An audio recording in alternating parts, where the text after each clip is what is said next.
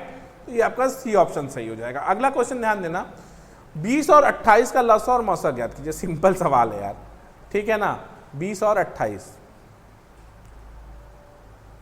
मौसा क्या बताया है, अंतर होता है संख्याओं का, तो मौसा कितना हो गया 8 हो गया।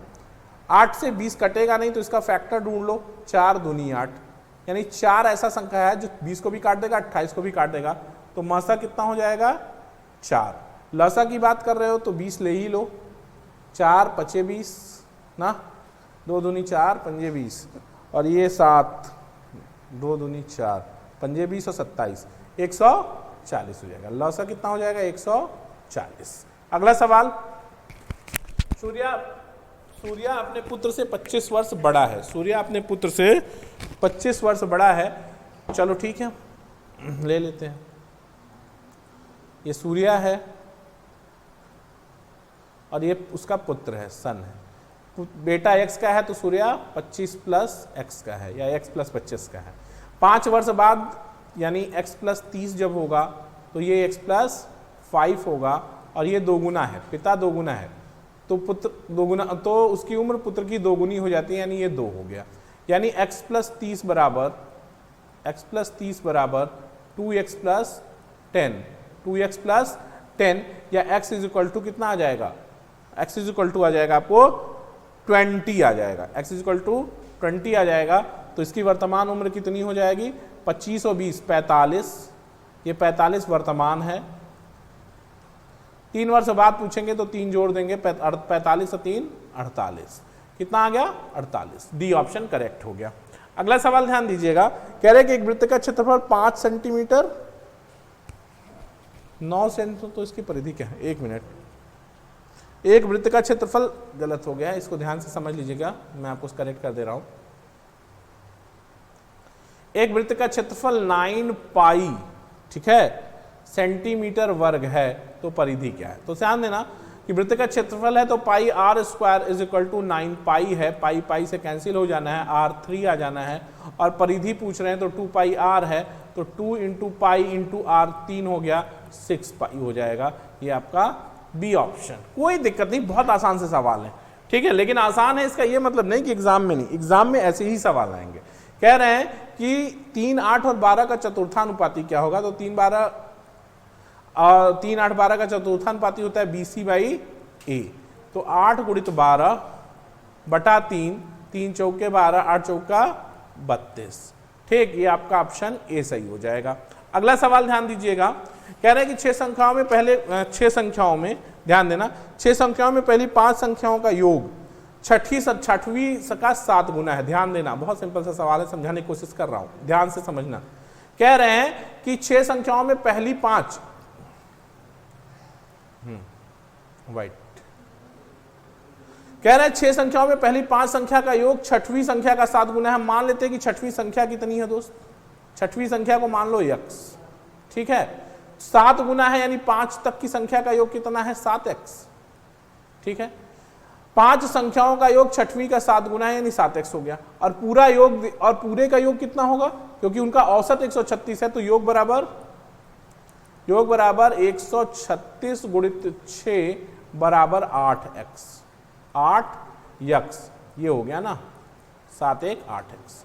तो x बराबर कितना हो जाएगा, 8 1 8 7 56, 17 गुणित 6, तो x बराबर 17 छक्का 102, और संख्या छठवीं 102 हो जाएगी। फिर से ध्यान से समझ लो, मान लिया छठवीं संख्या x है तो शेष 5 संख्याओं का योग 7x, यानी 6 संख्याओं का योग 6 8x होगा। इतनी बात में तकलीफ नहीं भाई, छठवीं संख्या जो है x है अगर, तो बाकी शेष 5 संख्या का योग छठी संख्या से 7 गुना है यानी 7x है, तो 7x प्लस 8x क्या है, 6 संख्याओं का योग हो गया, और 6 संख्याओं का औसत भी 136 है, तो यहां से भी योग निकल जाएगा उन 6 संख्याओं का, 136 गुणित 6, तो 136 गुणित 6 बराबर 8x, तो x बराबर 102। कोई तकलीफ नहीं ना, यहां तक कोई दिक्कत। अगला सवाल ध्यान देना,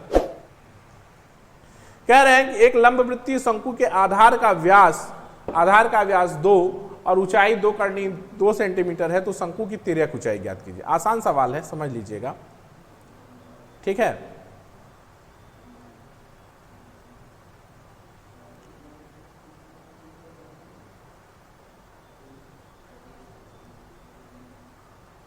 ठीक है,